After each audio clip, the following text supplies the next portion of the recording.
Hello guys, welcome to our channel. So today we are going to show you how to do pull-ups. So in this video we are going to separate it into 5 chapters. First chapter is why you should do a pull-up.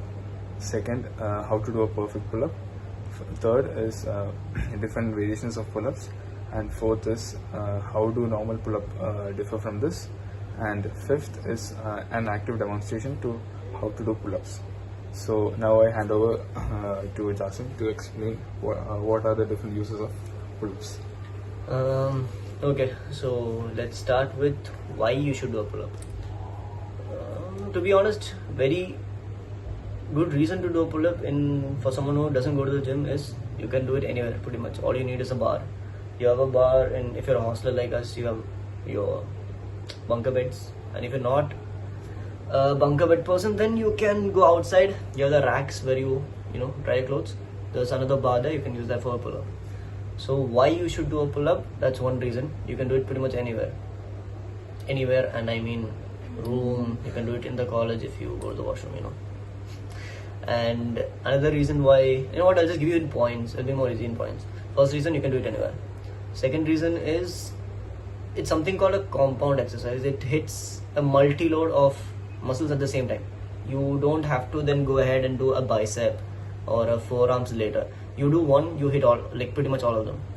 What the pull-up hits is something called your lats, which is if you know Ronaldo, you have seen that like wing like muscle he has here. That's called a lat. So it hits that. It pretty much gives you that wide look when you wear a t-shirt. When bodybuilders wear a t-shirt, you see that it fits in the back. Like it fits in the front because of the shoulders and the chest. But from the back, when you see them, it makes you have that wide appearance. So that's what your lat does. And then of course it hits your forearms because you're basically hanging from a bar, and your biceps because you can break a pull up into two halves. The going up and the coming down. So when you go up, you're basically what you're doing is you're just pulling up your body, and what that pretty much does is it makes you use your forearms, your biceps, and your back to just reel yourself up like that. So second point, hits a truckload of muscles, including something called stabilization muscles. This is something you don't really get often with other exercises. If you do, let's say, what's another back exercise? Let's say a dumbbell row or another Compound barbell. Yeah, let's say barbell row or something. You hit these muscles called stabilization muscles, which pretty much what they do is keep you in that correct form. Like you can do a pull-up like this, you can do it lousy, you can do it with your chest in, shoulder out, you can do it with your chest out. There's just so many ways to screw it up. When your stabilization muscles are strong, you can hold that perfect. You can hold that posture, that form. So eventually, maybe you might not get it in the first try, but second time, third time, eventually you'll start strengthening. You won't see it. That's the thing about stabilization muscles. You don't really see them. They don't pop. Like compared to biceps or traps or chest, they don't pop. They don't show, but they help you build the other muscles well. It takes time to stabilize. Yeah, it takes really good time to build stabilization muscles, but it's one of those unseen muscles that affect how your major muscles grow. So it hits your stabilization muscles. What else? It's good for you to take a stabilization. It's a good exercise for back. Basically, it's just a back exercise. That's all. It's that's there, and then what and else? And gives you that the so-called V-taper. What he said before. And one more thing about the pull-up that you don't really get with other back exercises that are for the lats is something called stress under tension, which means basically for a muscle to grow, you have two components mainly, which people commonly cite in scientific literature as the reasons for a muscle to grow. One is tension, and the other thing is time under tension. But in recent studies, they have found that there's also a third component, which is called the stretch. So like any muscle, take for example a bicep, you have two positions in which you can work them. One is the stretched position where the muscle is fully stretched, like this, your biceps in stretch position, and then there's a contracted position where it's contracted, it's shortened pretty much. There's a lengthened and a shortened position. What they found is, let's say you take a muscle like a bicep, you stretch it, you lengthen it completely, and then you apply tension to it. That is a dumbbell or a barbell or whatever. Then when you do the exercise, that is a different kind of hypertrophic effect compared to just you just standing like this and then you're hitting reps of bicep curls. And which is why if you see elite bodybuilders like like a Chris Bumstead, you'll see they don't do normal bicep curls. Like you go to the gym here, you see people doing easy bar curls, you see them doing bicep curls. But when you go to the elite level kind of people, they work very optimized for hypertrophy. They don't really care much about strength. They're not trying to lift 500 kilos. What they want is when they go on stage, they look jacked. So for that, what they do is they use movements which have more of a stretch component to them. Like for example, an incline bicep curl. When you're in incline, what happens is you're basically lying on the chair, on that seat like this, in an angle, and then your arms are stretched out. And then when you pull with that stretch, it becomes more hard. You won't be able to like lift the normal way that you do in a normal bicep curl.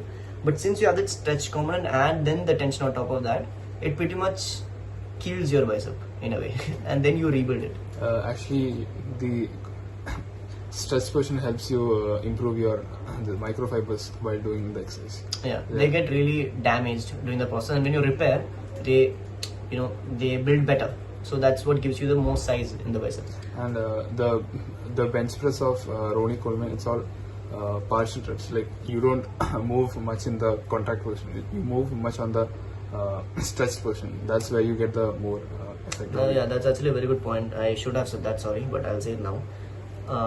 This is something I do. He doesn't do it. You can do it if you want. You cannot. It's a very you thing. It's personal choice. But this is what I do. So any movement you can break it into pretty much three. Like let's take pull up because we're talking about pull up. Let's take the pull up. A pull up or any movement in general, you can break it into three phases. One is that lift off phase where you do the initial movement. Then the middle phase where most of that weight lifting happened really. And then at the last is that top phase. Now mostly people say it's two phases, the lift off and this, but I divide it into three. 25%, the bottom 25, the middle 25 to 75, and then the 75 to 100. The 75 to 100, according to literature, he doesn't agree with me, but according to literature at least, that 75 to 100 is pretty much the useless part. Okay, and it doesn't really do anything.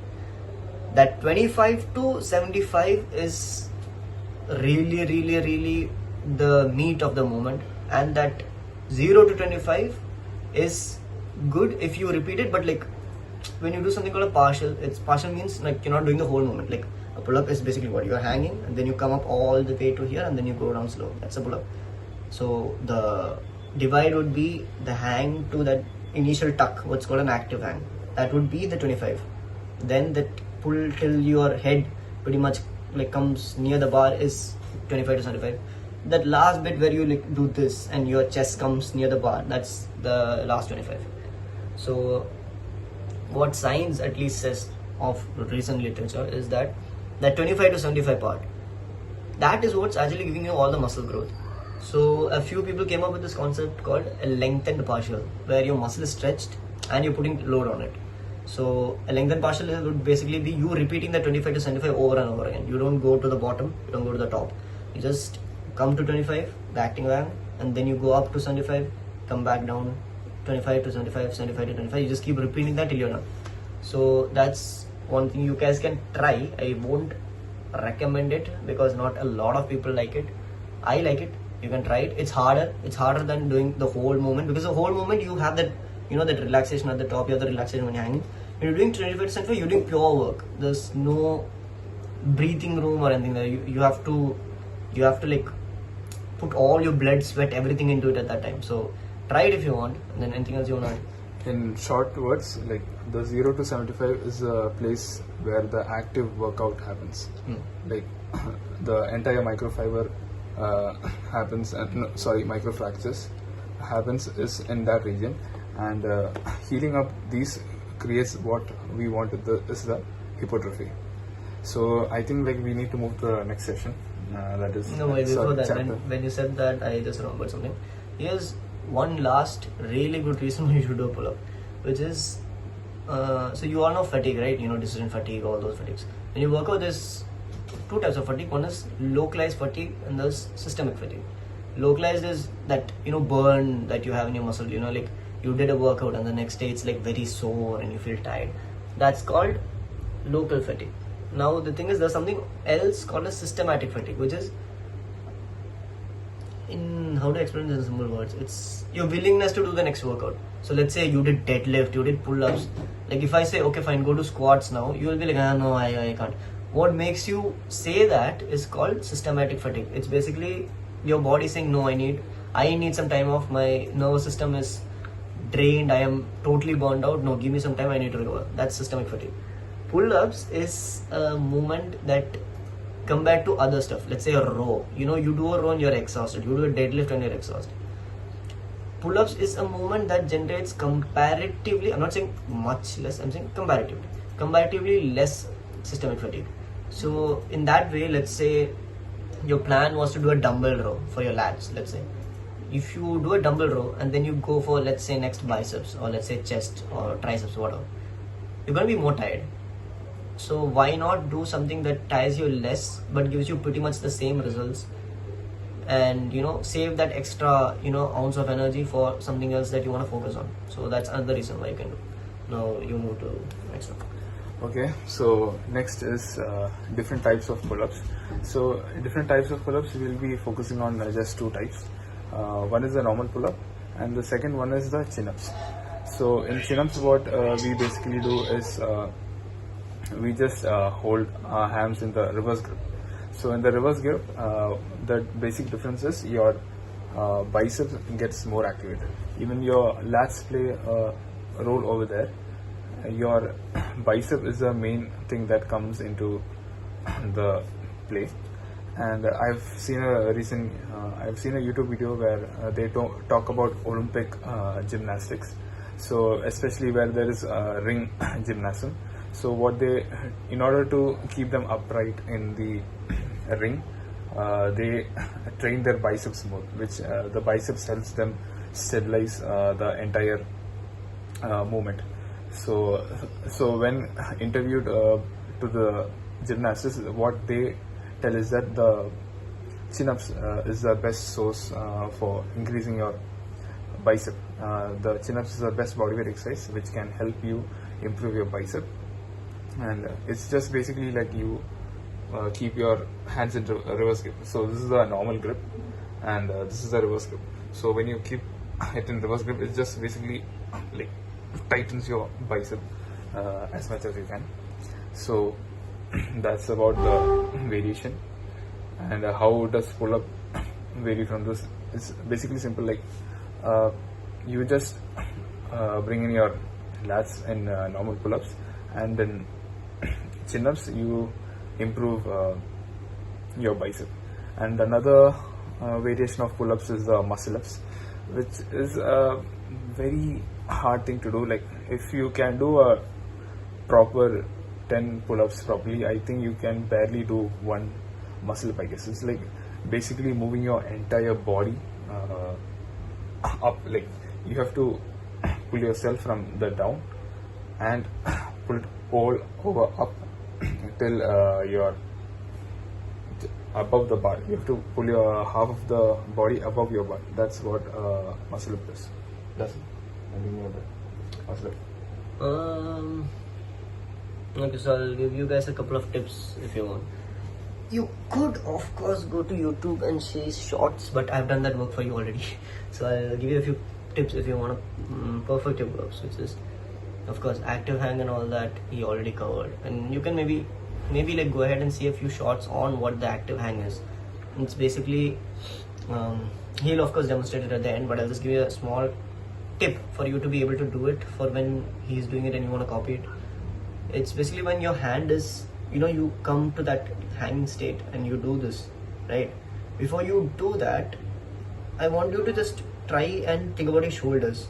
Yeah, you're hanging like this. Now imagine where your shoulder is not depressed, it's not where it should be, it's jacked up like this because you're hanging or something.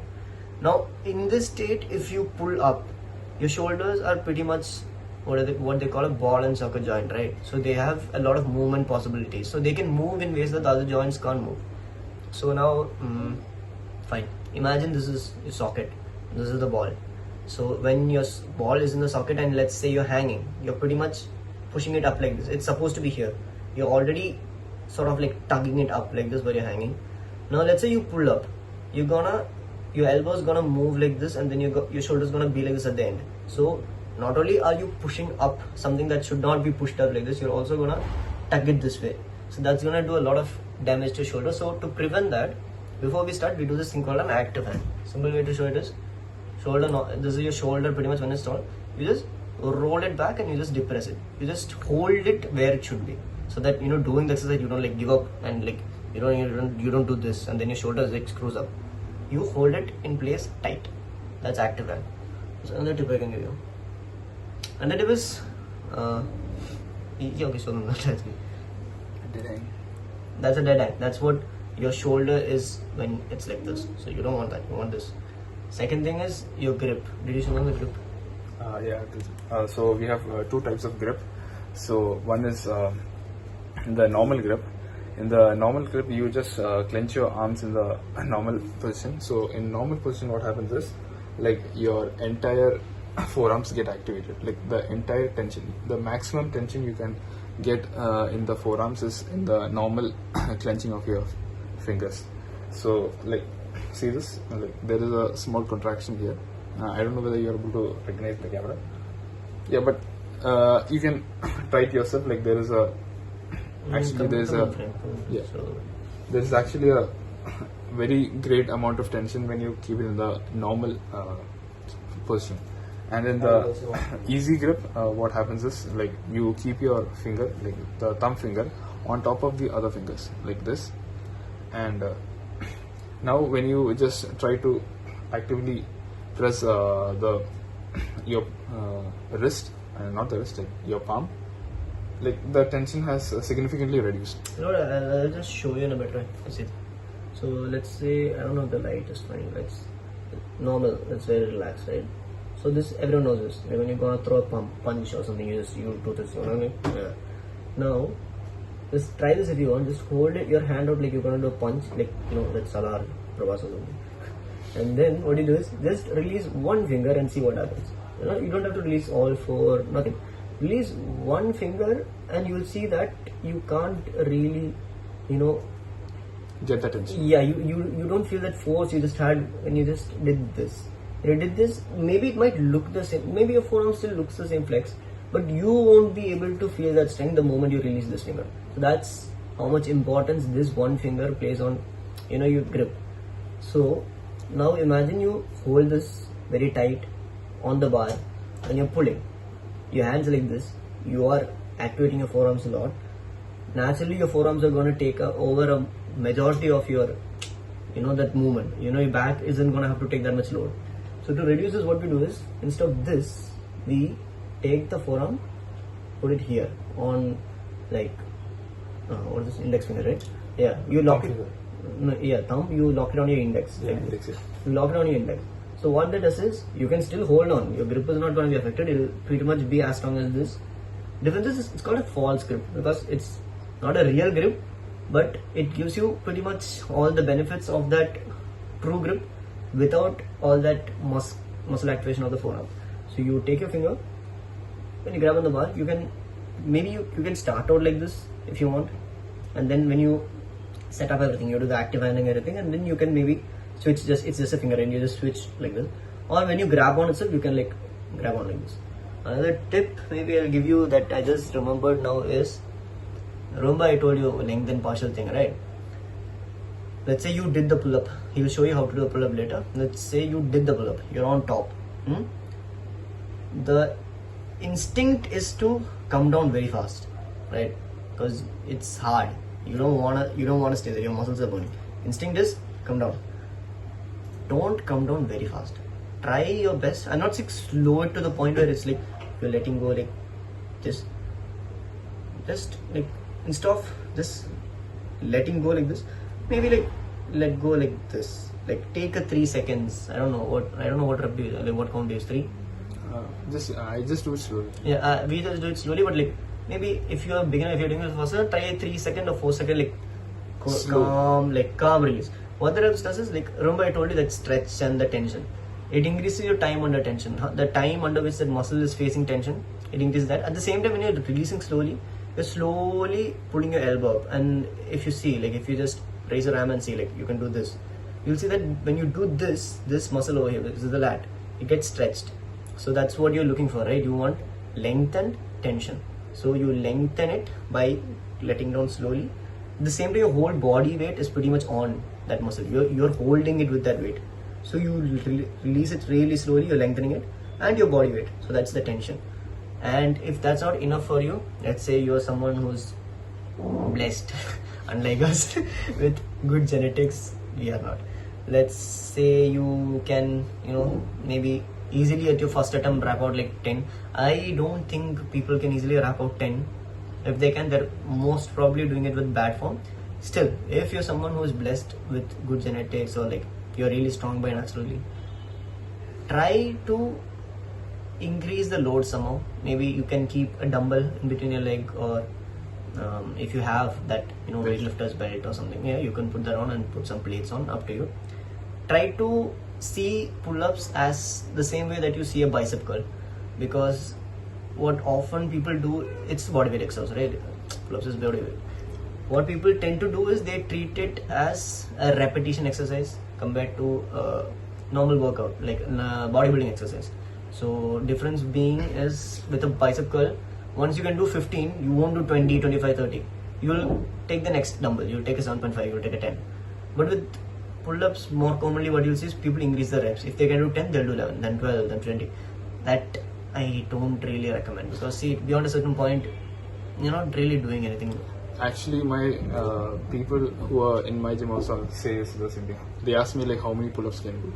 So I will be like 10 pull-ups, but actually that doesn't matter unless you can do at least one pull-up in a very proper form. Like you have to tear down that.